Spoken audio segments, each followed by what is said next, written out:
मुझे लगा कि शायद एक दिन में सीख जाओगी ये सारी चीजें। तुम्हें लाज शर्म कुंठा शायद आ ही जाएगी। तो कम से कम इतना तो तुम सोचोगी कि जो तुम्हें खाना खाने के लिए दे रही है, छी, तुमने तो माँ अन्नपूर्णा का भी ख्याल नहीं रखा। पर शायद तुम ऐसी ही जिंदगी जीना जानती हो, इसके अलावा कुछ नहीं जानती। तुम्हारे हाथ में एक दान में साड़ी देकर तुम्हें यहाँ से भेज दूंगी। इतना कुछ सुनने के बाद भी तुम बेशर्मों की तरह खड़ी हो। इंस्पेक्टर का फोटो दे। अब तक इतनी बातें सुनाई, लेकिन बताया नहीं कि कौन सी फोटो चाहिए। अब बताया ना, चल दे। पुलिस चंद्रशेखर भैया का फोटो तुम्हारे पास कैसे आया? अब तेरे पास है, समझी? लेकिन अब तक तुम्हारे पास क्यों था, ये पूछ रही हूँ। सच्चे और ईमानदार पुलिस ऑफिसर्स का फोटो रखना मेरी हॉबी है। कशी बेबी, हॉबी के नाम पर फोटो कलेक्ट करना, उसे तो बड़े प्यार से रखा जाता है, ना कि उसके बीच में इस तरह की दो रेखाएं बनाई जाएं। इसे मैं क्या समझूं? प्यार समझूं या फिर बदला? बदला मैं किससे लूंगी? तो फिर इस पे ऐसा क्यों बनाया?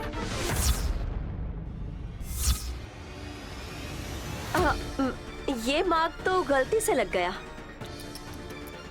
ये कसी ये बदले की भावना वाली खींची रेखाएं हैं। देगी या नहीं? नहीं दूंगी। अगर तुम्हारे पास फोटो है तो उसे मैं गायत्री ग्रुप ऑफ कंपनीज द्वारा जीवन बीमा के लिए आवेदन पत्र में दे सकती हूँ। इसलिए मेरे ससुर जी की, देवर की, बहन की, सबकी फोटो ले रखी है। मैं नहीं मरूंगी और नहीं चाहिए मुझे।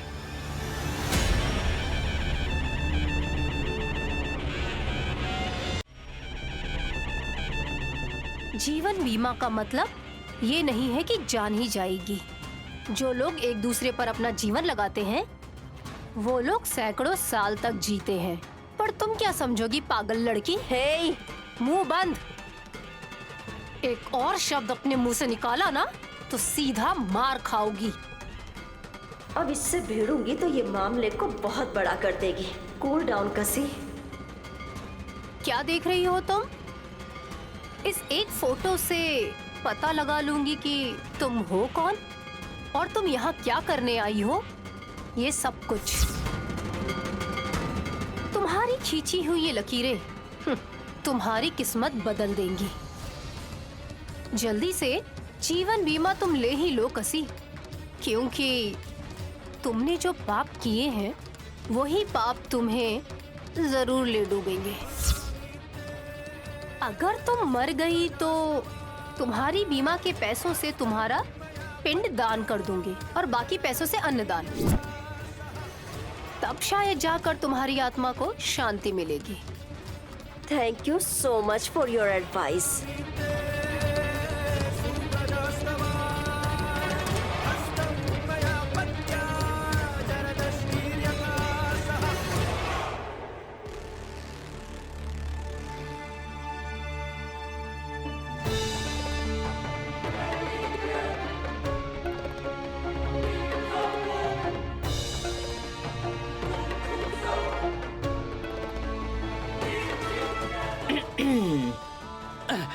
माफ कर दीजिए माता जी, मैंने आपको बैठने के लिए कहा और मैं केस पेपर देखने लग गया। शाम होने से पहले मैं सब देख लेना चाहता हूँ क्योंकि उसके बाद मुझे दिखाई नहीं देता। लेकिन दिन के उजाले में जबरदस्त तरीके से देख सकते हो। नैने के बाएं हाथ की रेखाओं को देखकर उसकी कुंडली बताना होगा। शायद उस पर माता जी की कृपा है, इसलिए उससे सावधान रहने के लिए कहा था वल्लभ जी। अच्छा तो बताइए आप क्या जानने आई है माता जी? पैसे पेड़ पर लगते हैं क्या आचार्य जी? जरा मेरे बाएं हाथ को देखकर बताइए कि मैं उस कुबेर की तरह धनवान बन सकती हूँ क्या या नहीं बन सकती?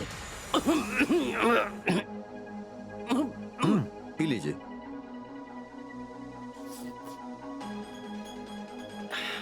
अब कोई अर्जेंट दवाई लेने के लिए कोई टाइम तो नहीं है पंडित जी?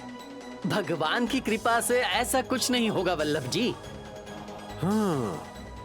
हाँ फिर तुम बोलो मम्मी। बोलना तो आचार्य जी को है वल्लभ। एक महिला हूँ, अब मेरी हथेली पर क्या है और क्या देखना है वो तो बड़ों को ही पता है ना। मुझे लगा आप किसी केस को लेकर आई हैं, लेकिन आप तो कुंडली देखने के लिए कह रही हैं। हाँ, मुझे बस वही चाहिए। अगर किस्मत ने साथ दिया तो कुबेर का साम्राज्य मिल सकता है। क्या ऐसा कोई योग है? अपार संपत्ति अनुभव करने के दिन बहुत करीब है, ये मैंने उसी दिन तो बता दिया था आपको। वही तो, लेकिन कैसे?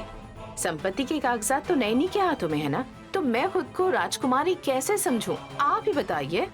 विधि का लेख बदला नहीं जा सकता, ऐसा लिखा गया है माताजी।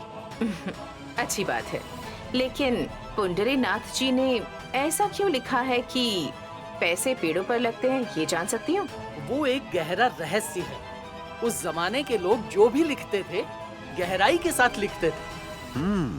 वो डिटेल्स भी चाहिए और डॉक्यूमेंट्स भी। वो जो कुछ भी लिखना है आप लिखकर थैले में डाल दीजिए। वैसा करने के लिए पुंडरीनाथ जी ने डायरी में लिखा था।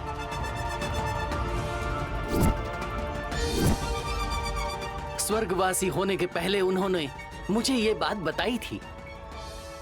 तो फिर उस डायरी में हर बात लिखी होगी ना? बिल्कुल लिखा गया होगा। वो डायरी कहाँ है? मेरे पास ही है। वो डायरी कहाँ है? जान दे दूंगा लेकिन डायरी नहीं दूंगा। उनके पोते विशाल बाबू की पत्नी को देने के लिए वो मुझे कह कर गए थे। हम पागल दिख रहे हैं क्या? नैनी गांव की है, वो हमारे घर की बहू बनेगी। उस बुड्ढे ने सपना देखा था क्या? वल्लभ, गुस्सा मत करो, इसे माफ कर दीजिएगा। मेरी बातों से आपके बेटे को गुस्सा आएगा, इस बात को मैं अच्छी तरह से जानता था।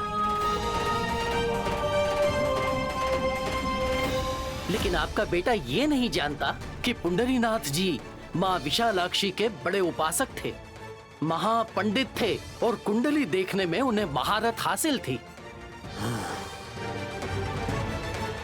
माँ, इस बुड्ढे को टपकाकर डायरी लेकर चलते हैं। बेटे, तुम्हारे मन में क्या चल रहा है मैं समझ सकता हूँ। भले ही वो डायरी मेरे पास है, लेकिन मैंने अभी तक पढ़ी नहीं और न ही पढ़ूंगा। ये ठीक नहीं है। आप जबरदस्ती करके वो डायरी ले भी गए और उसे पढ़ने के बाद जो लिखा है समझ नहीं पाए, तो मेरी बात याद रखिए, आपकी बर्बादी तय है। हम समझ नहीं पाए आचार्य जी। अब अतीत को आप ही अपने हाथों से घर लाइए।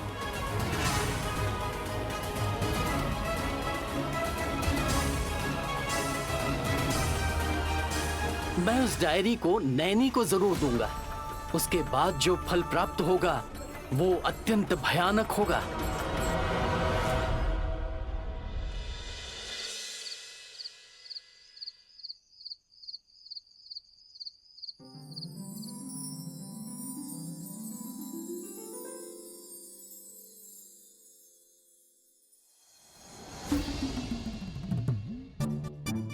हाँ, खुला ही रखो।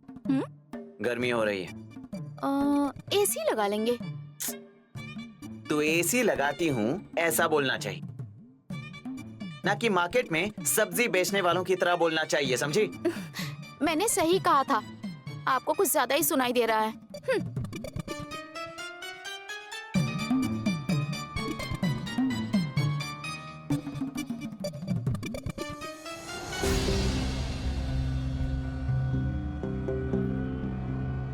हाँ, नीचे सो जाओगी तो अच्छा होगा। क्यों? आप ऊपर सोएंगे क्या?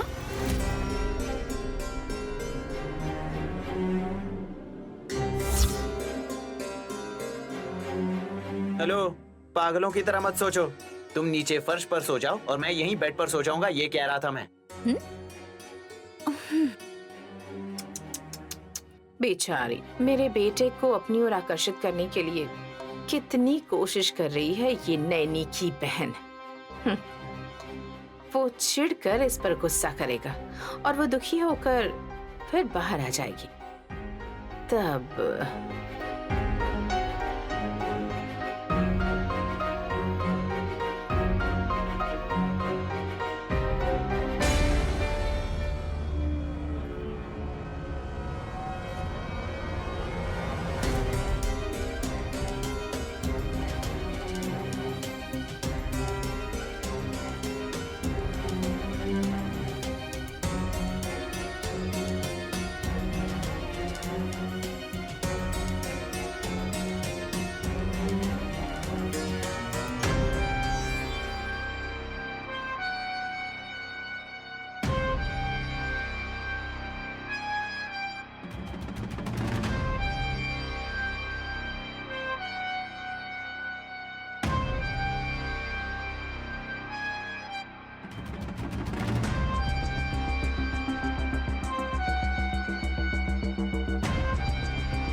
बाहर आकर इस कील को अपने पैरों में चुभा लेगी। उसके बाद जो खेल खेलूंगी वो बहुत इंटरेस्टिंग होगा।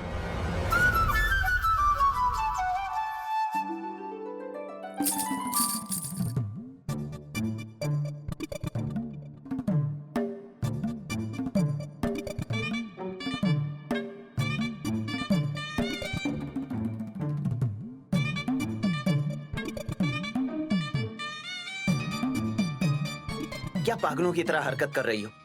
चूड़ियों की खनखनाहट, पायलों की झंझनाहट और ये ठंडी ठंडी हवा आपको पसंद नहीं है क्या विक्रांत जी? तुम्हारी ओवर एक्शन देखकर मेरा खून खौल उठता है। एक लड़की होके आपसे पहले ही मैं प्यार भरी बातें कर रही हूँ और आपको कुछ भी फील नहीं होता। आपके अंदर जरा सा भी फीलिंग नहीं है। आपकी जगह पे कोई और होता तो उसे कब का मुझसे प्यार हो गया होता। तो तुम एक काम करो ना, अभी के अभी कहीं बाहर चली जाओ। अगर ऐसे कहेंगे ना तो मैं सच में चली जाऊंगी। ओहो, मुझे नहीं पता था तुम यहाँ तैयार बैठी हो। छी, मेरा मतलब वो नहीं था। मैं सिर्फ कमरे से बाहर चली जाऊंगी। हाँ जाओ, मैं सुकून से सो जाऊंगा।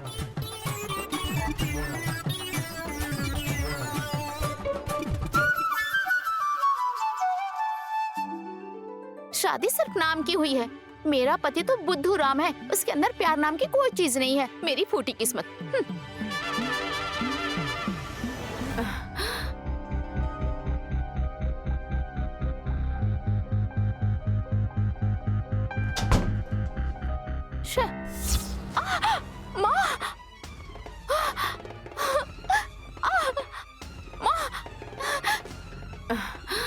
अरे सुमन, क्या हुआ बेटी? यहाँ पे एक कील थी माँ जी, मैंने देखा नहीं। दिखाओ दिखाओ मुझे। अरे माँ जी, ये गलत है। आप मेरे पैर क्यों छू रही हैं? सही गलत मैं नहीं जानती। क्या हुआ दिखाओ।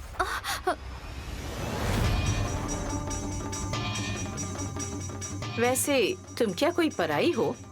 मेरी छोटी बहू हो ना तुम?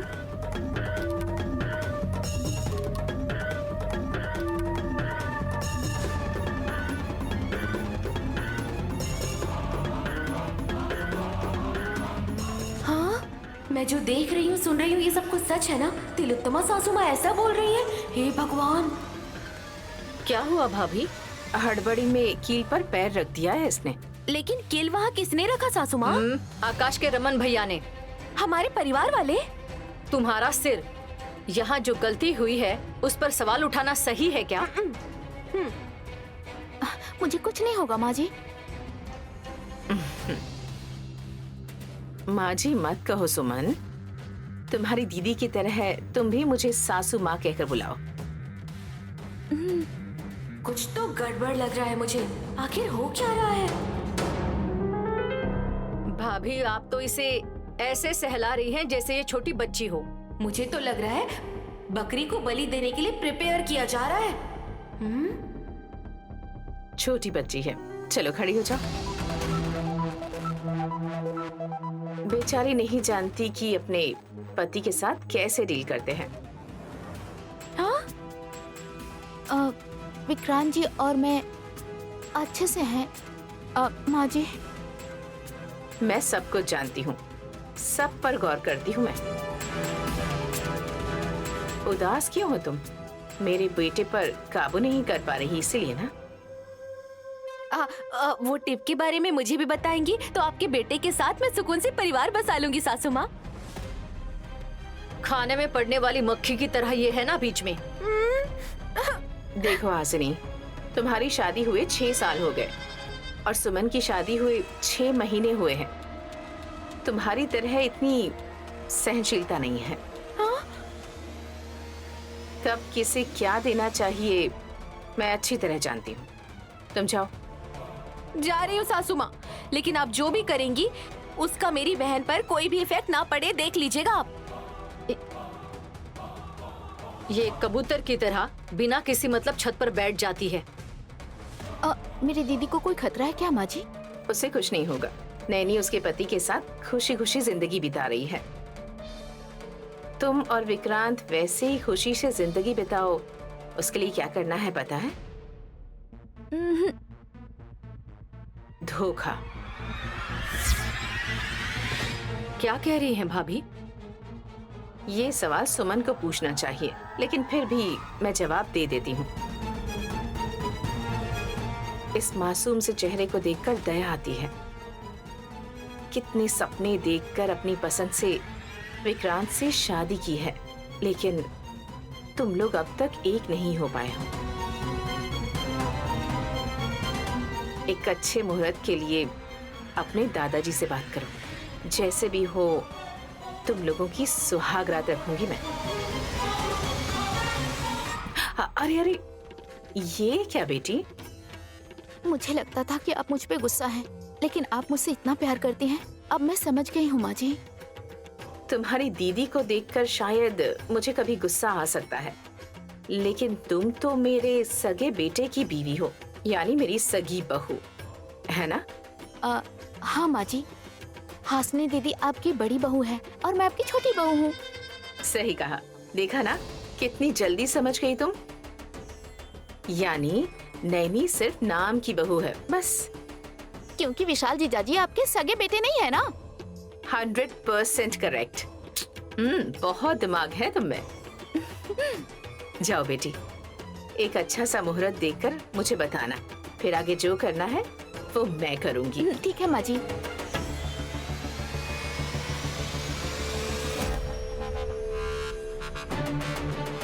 भाभी, ये भी तो गांव की ही है ना, इसे इतना एनकरेज क्यों कर रही हैं? हिस्सा बराबर करने के लिए ये सब करना पड़ता है धुरंधरा। मैं समझी नहीं।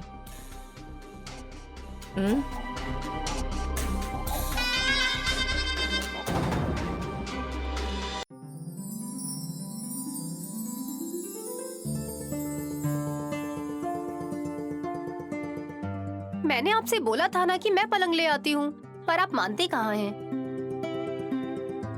अब क्या हुआ मैडम?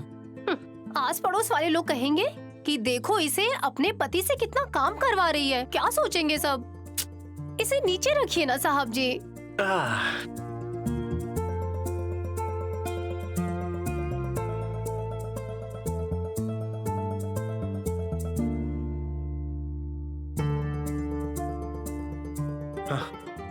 हेलो मैडम, जिसको जो भी कहना है कहने दो। बस मेरी बीवी मेरी गोद में एक बच्ची को दे देगी, तब मैं तुम दोनों के लिए जितना भी वजन उठाना होगा उठा लूंगा। वही तो हमें चाहिए। ऐसा मत कहिए। जब आपकी बेटी गोद में आएगी ना, तब आपकी गोद से वो नीचे बिल्कुल नहीं उतरनी चाहिए। हमेशा आपके सीने पर ही सोनी चाहिए। तब आप क्या करेंगे? हाँ, मुझे कोई प्रॉब्लम नहीं होगी। आपको भारी नहीं लगेगा? नैनी, अगर तुम मेरे साथ रही तो मैं इस धरती के वजन को भी उठा सकता हूँ। मेरा कॉन्फिडेंस लेवल अलग ही हो जाता है। आज घर में ऐसा कोई काम नहीं है तो इसलिए आप बाहर आ गए, और बाहर आके आप बहुत बातें कर रहे हैं। बाहर थोड़ा बहुत शोर हो सकता है, लेकिन हम यहाँ कैद तो नहीं रहेंगे ना। अरे बाप रे, तो आसमान में तारे देखते हुए आज रात यहीं सोएंगे? वो भी आधी रात तक। उसके बाद? फिर जैसे ही चंदा मामा छुप जाएंगे, उसके बाद हम दोनों कंबल ओढ़ लेंगे। ओढ़ने के बाद? हाँ, तुम्हें ऐसे घुमा लूंगा।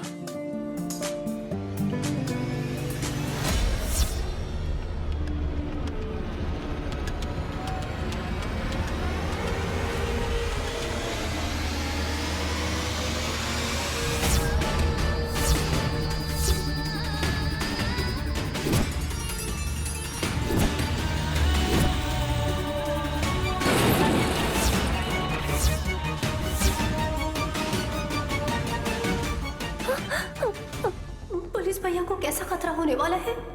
नैनी, क्या हो तुम्हें? कुछ नहीं, आप सो जाइए। हाँ, तो फिर तुम क्या करोगी? मैं ना पुलिस वालों को फोन करूंगी कि यहाँ पर एक चोर आ गया है, आकर उसे पकड़ कर ले जाइए। ऐसी बात है, तो फिर जाके आओ। तो किस नंबर पे फोन लगाना है उन्हें ये सब बताने के लिए? डायल 100 यानी 100 नंबर? तुम सच में फोन तो नहीं लगाने वाली ना? इस बदमाश बच्चे को पकड़ने से पहले पानी पीने को लाती हूँ। ये प्यास बुझेगी क्या? ये सवाल आप उजाले से पूछिए। ए नैनी नैनी हाँ हाँ, मुझे लगा चंदा मामा है, उजाले वाली बहन, चाचा बादल, मेरे तारे भाइयों, ये पूरी फैमिली आसमान से हमें घूर रही है कि नैनी और मैं यहाँ रह के क्या करेंगे।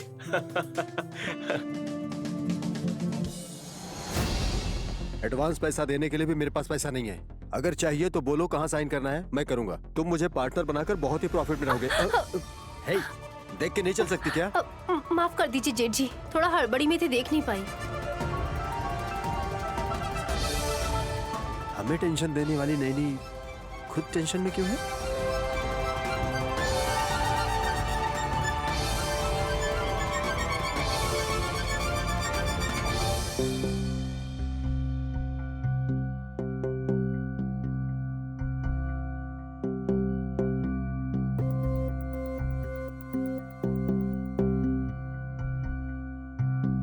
एक 0-0।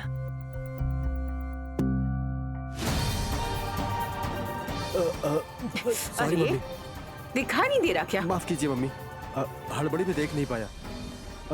सेम डायलॉग है मम्मी, मेरा और नैनी का भी। ठीक से बताओ बेटा। मैं जितनी स्पीड में आया हूँ उतनी स्पीड में आकर नैनी मुझसे टकराई है और उसके बाद लैंडलाइन के पास चली गई। मम्मी, इस वक्त वो किसे फोन लगा रही है? हेलो, चंद्रशेखर भैया बात कर रहे हैं क्या? नहीं बहन जी, कांस्टेबल गोपाल बात कर रहा हूँ। भैया, मेरा नाम नैनी है। मुझे अर्जेंट में पुलिस भैया से, यानी चंद्रशेखर भैया से बात करनी है। माधवपुर पुलिस स्टेशन में ड्यूटी करते हैं ना? सीआई चंद्रशेखर जी? हाँ हाँ हाँ भैया, हाँ भैया। 1 मिनट लाइन पर रुकिए मैडम, मैं कॉल कनेक्ट करता हूँ। हाँ ठीक है। हटो जरा। मम्मी, इस वक्त किसको कॉल कर रही हो आप? ये एक्सटेंशन नंबर है बेटा। हॉल में नैनी किससे बात कर रही है पता लगाने के लिए। बहुत बढ़िया आइडिया मम्मी, सुनो।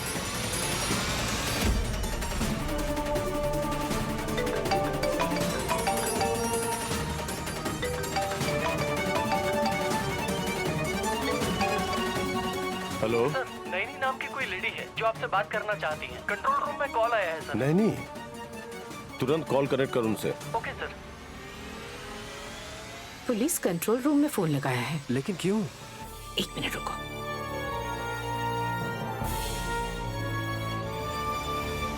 हेलो, पुलिस भैया।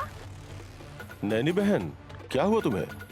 भैया, आपको कुछ हुआ तो नहीं ना? आप ठीक तो है ना? मुझे क्या होगा बहन, मैं तो बिल्कुल ठीक हूँ। भैया मतलब आप जिस गाड़ी में जा रहे हैं उसमें कुछ खतरा है।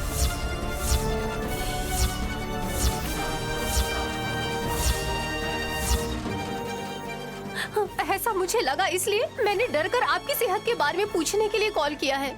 ऐसी बात है, मैं ठीक हूँ बहन, तुम टेंशन मत लो। मेरा नंबर तुम्हारे पास है ना? विशाल जी को बोल के मुझे फोन कर सकती थी ना? बात सच है भैया, लेकिन मैं ये बात साहब जी को इस बात के बारे में कुछ नहीं बता सकती। आप अगले 2 दिन थोड़ा सावधान रहिएगा भैया। ठीक है बहन, मैं टाइम निकाल कर मिलता हूँ, अभी रखता हूँ। हाँ ठीक है भैया।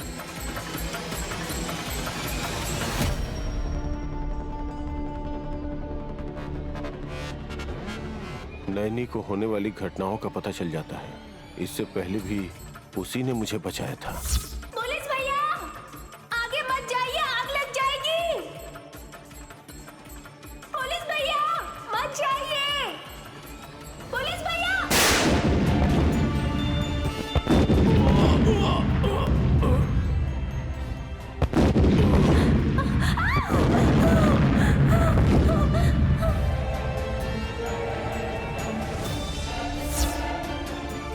शायद वैसा ही कुछ होने वाला है, पर वो खतरा कैसा होगा पता नहीं। हेमा विशालाक्षी, मैं भैया को कैसे बचाऊं? मुझे कुछ समझ नहीं आ रहा, लेकिन उनकी जिंदगी की बलि नहीं चढ़ा सकती। क्या करूं मैं माँ? लगने से हो जाता है क्या मम्मी? तब हुआ था वल्लभ। हॉस्पिटल में विशाल के बारे में नैनी ने जो कहा, मुझे वो अभी भी सुनाई पड़ता है। नैनी क्या कोई ज्योतिषी है क्या मम्मी, जो उसे सब पता चल जाता है? वो कोई ज्योतिष नहीं है, बल्कि तांत्रिक है।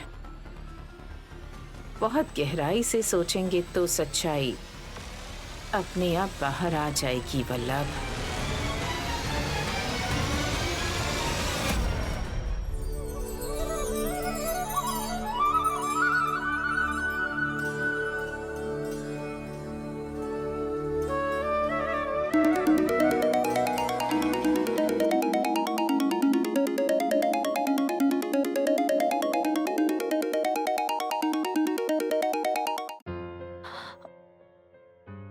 हेलो माँ। नैनी, दीदी ही सिर्फ आपको माँ कह के बुलाती है क्या? तू है सुमन? कैसी है तू? तेरे ससुर जी सब लोग ठीक तो है ना? यहाँ पे जिसे जैसा होना चाहिए वैसे ही है। पहले मेरी एक बात सुनिए ना माँ, दादाजी से कह के एक मुहूर्त निकलवाइए। मुहूर्त निकालना है? कैसा मुहूर्त? क्या माँ, बोलने में शर्म आ रही है। हुआ क्या है तुझे? शादी के बाद भी शर्म आ रही है? आपने कभी ढंग से नहीं पूछा। मेरी शादी तो हो गई है, पर मेरी सुहागरात नहीं हुई, इसीलिए दादाजी से कह के एक अच्छा सा मुहूर्त निकलवा दीजिए। ऐसा क्यों? अभी तक तुम दोनों एक साथ क्यों नहीं हुए हो? सब ठीक तो है ना?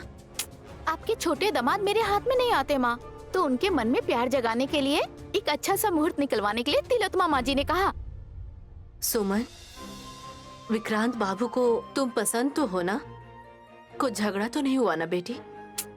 जब हम पति पत्नी हैं, तो झगड़े, लड़ाई, मनमुटाव सब होता रहता है, लेकिन विक्रांत जी ना रात में अच्छे से पेश आते हैं। तू पागल लड़की है।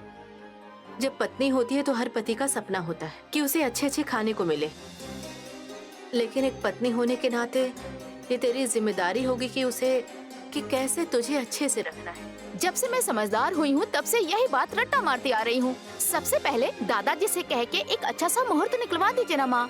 मैं खुद दादाजी से कहती, पर मुझे शर्म आ रही है, इसलिए आपसे कह रही हूँ। माँ सुनो, मुहूर्त ऐसे टाइम पे रखना जब बारिश का मौसम हो और तीसरा महीना चल रहा हो, समझ गई ना? और सब कुछ मुझे फोन पे ही बता देना, ठीक है?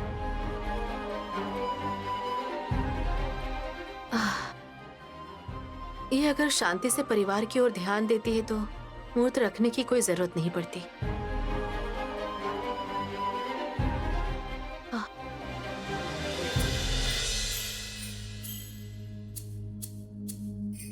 पुलिस वालों ने क्या कहा? पुलिस वालों ने? कल रात जब हम दोनों पलंग पर सो रहे थे तो अचानक से तुम्हारी कमर में दर्द हुआ, फिर हम दोनों उठ गए। फिर तुम मेरे खिलाफ पुलिस में कंप्लेन करने गई थी ना? वो बात। मैं तो बस मजाक कर रहा हूँ। पानी लाने के लिए गई थी, फिर बाद में तुम कब आई मुझे कुछ याद नहीं। जब तक मैं आई आप गहरी नींद में सो चुके थे, इसलिए मैंने कुछ नहीं कहा। तो फिर क्या तुम भी मेरे साथ ही सो गई थी? पलंग पर सोए हुए इस चांद को देखते हुए, गाल पर इस तिल को देखते हुए मैं ये सोच रही थी कि इतना खूबसूरत कैसे बनाया आपको, कहीं उजाले में नजर न लग जाए, इसलिए आंचल से ढककर सो गई। ओहो, तो आधी रात को तुम्हारे इस आंचल के नीचे से हवा आ रही थी, तब शायद आप जाग गए थे। हेलो नैनी मैडम, मेरी आंखें बंद रहे या मैं सो रहा हूँ, मेरे सपनों में तुम ही दिखाई देती हो। हाँ, जब मेरे हाथ में काम होगा तब मैं आपको सुलाकर चली जाऊंगी वहाँ से। ऐसी बातें करती हो तो तुम बहुत अच्छी लगती हो नैनी। मेरी बातें छोड़िए आप, वो कशी हर टाइम किससे बात करती रहती है, कुछ जानते हैं आप क्या? वल्लभ भैया से बात करती होगी और क्या?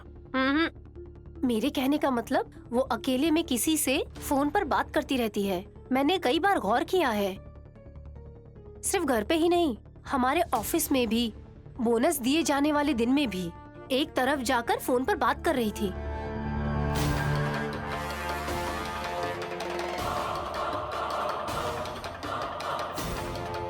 मैंने उसे तब भी देखा, पर मैंने उसको इतना सीरियसली लिया ही नहीं। जेठ जी तो बिल्कुल नहीं है, पक्का। फिर फोन पर वो किससे बात करती रहती है? वो कौन है, हमें जानना चाहिए।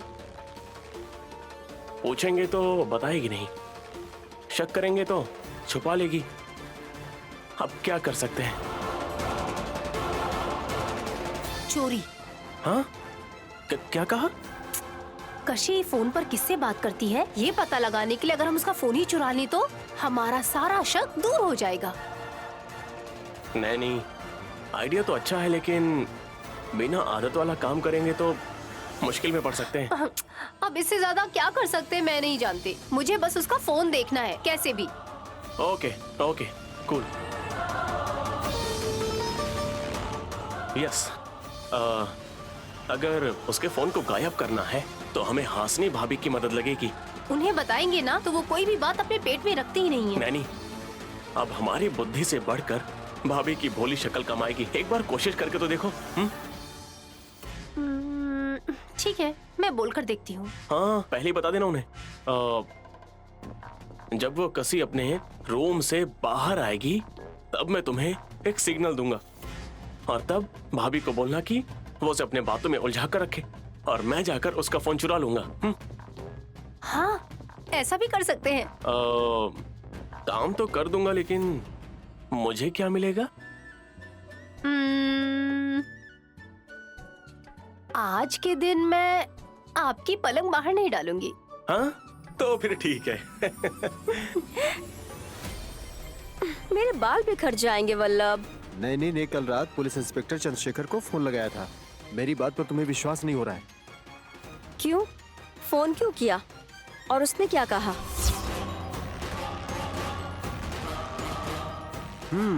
सुनोगी तो झट से हंस पड़ोगी, बट मेरी मम्मी इस बात को सीरियसली लेकर सोच में पड़ गई है। फिर पुलिस इंस्पेक्टर चंद्रशेखर को फोन करके बोली, भैया आप सावधान रहना क्योंकि आपकी कार का एक्सीडेंट हो सकता है, ऐसा बोल रही थी नैनी। हे, क्या हुआ? तुम हंसी नहीं? मैंने जोक मारा। मैंने इतना बड़ा जोक कर दिया क्या? अरे ये जोक नहीं है जेठ जी। तो क्या ये रियल है? ओह, पी करते हुए कार खुद जाकर उस इंस्पेक्टर को टक्कर मार देगी। ओहो जेठ जी, कार से खतरा यानी जान भी जा सकती है। यही बोला था उसने, और कुछ तो नहीं बोला ना? अगर और थोड़ी देर बात होती तो वो बोल देती कि हॉस्पिटल में जाकर आपकी जान भी जा सकती है। अगर दीदी को पता चल जाएगा तो वो किसी को कुछ नहीं होने देगी। हाँ, सिर्फ एक सपना है, इसके लिए टेंशन लेने की क्या जरूरत? भले ही ये सपना हो या कुछ भी, मेरी दीदी कभी भी खामोश नहीं बैठती है। इंटरेस्टिंग। क्या बात हो रही है? हाँ, पुलिस इंस्पेक्टर के कार का एक्सीडेंट होने वाला है। ये बात तुम्हारी भाभी नैनी बोल रही है, जिसको सुनकर हम सभी लोग हंस रहे हैं। और तुम्हारी बीवी कह रही है कि उसकी दीदी जेम्स बॉन्ड की तरह एक हीरोइन है और वो जान बचाती है। ये बात कॉमेडी लग रही है ब्रदर। नैनी भाभी जो बोलती हैं वही सच होता है, यहाँ तक तो ठीक है, लेकिन सुमन की बात पर बिल्कुल भी विश्वास मत करना। ये तो मुंह खोलते ही झूठ बोलती है। हेलो, मैं तो सिर्फ अमावस्या या पूर्णिमा का दिन ही झूठ बोलती हूँ। मेरी दीदी मर जाएगी लेकिन झूठ कभी नहीं बोलेगी। एक और बात बताऊँ मैं? तुम और कुछ मत बोलो। मेरे बारे में नहीं, मेरी दीदी के बारे में। हाथ जोड़ता हूँ, तुम जिसके बारे में बोलना शुरू करोगी खुद से नई कहानी जोड़ लोगी, और सुनने के लिए उतना टाइम और सब्र हम में नहीं है। जाओ तुम। ये कुछ कहना चाहती है ना? Let her explain. मैं सुनना नहीं चाहता, चाहे टाइटल नैनी भाभी का क्यों ना हो, पर स्टोरी जरूर इसकी होगी। खुद की पढ़ाई करना इससे बढ़कर कोई और कर ही नहीं सकता।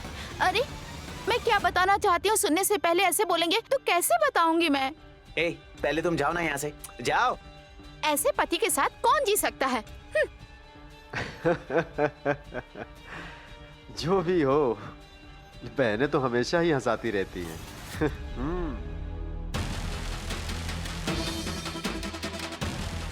मेरी भाभी के बारे में सोचने की जरूरत बिल्कुल नहीं है।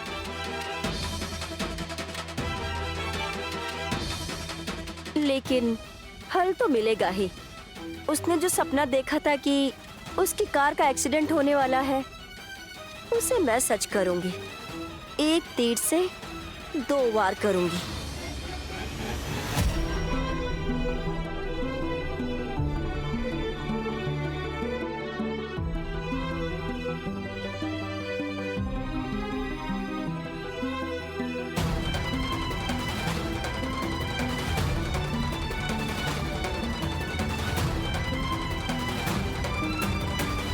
ऐसे क्या देख रही हो दीदी? तुम्हारे पिताजी ने तो एक थैले पर लिखा है कि पेड़ों पर पैसे उगते हैं और उसमें तुम्हारे छोड़े हुए कुछ संपत्ति के कागज भी हैं। उस पर धूल जम गई है या तुम्हारी तरह अभी भी चमक रही है, मैं बस वही देखने आई थी। क्या लगता है मैं चोरी करने आई हूँ क्या? नहीं, हर बार ऐसा सोचने से काम नहीं बनता है दीदी। ठीक है, मैं तलाशी अभियान शुरू करती हूँ। ध्यान रखना अगर कोई आए तो।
कहाँ होगा? कहाँ ढूंढूं मैं?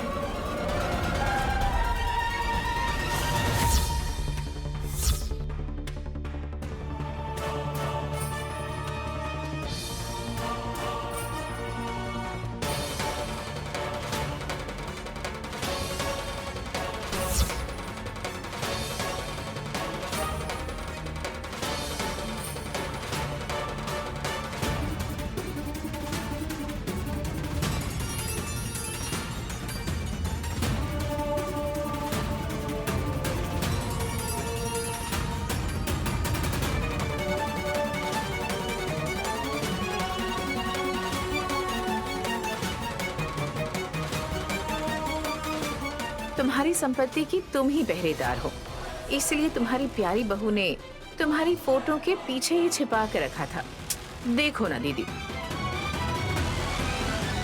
इतनी आसान जगह पर छिपा कर रखा था। उसकी बुद्धि की तो सच में तारीफ करनी पड़ेगी, क्योंकि उसने मेरी मेहनत जो कम कर दी है।